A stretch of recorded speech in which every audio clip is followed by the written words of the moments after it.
The iPhone 16 Pro and iPhone 16 Pro Max are a big deal literally because they have larger displays at 6.3 inches and a whopping 6.9 inches.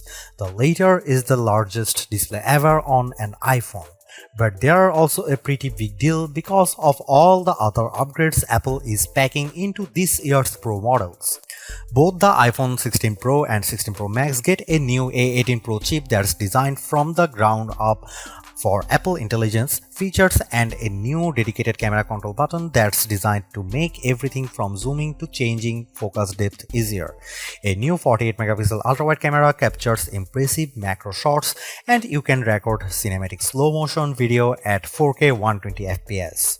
Apple also promises longer battery life and better sustained performance along with more durable designs. I went hands-on with both the iPhone 16 Pro and 16 Pro Max and I came away impressed with the new designs and features. Both could make our best phone list, but the camera control was a bit finicky.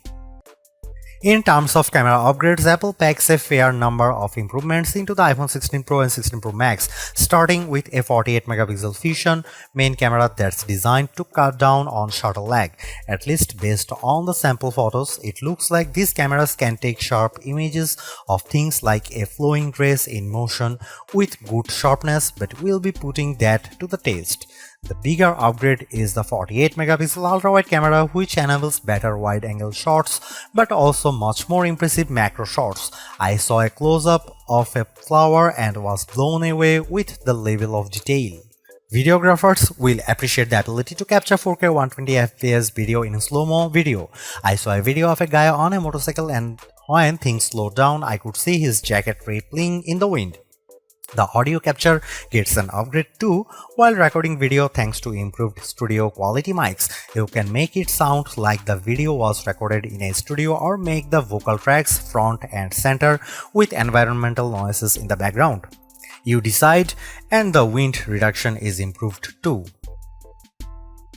The iPhone 16 Pro and 16 Pro Max both look like solid upgrades, but the iPhone 16 Pro could be the better value.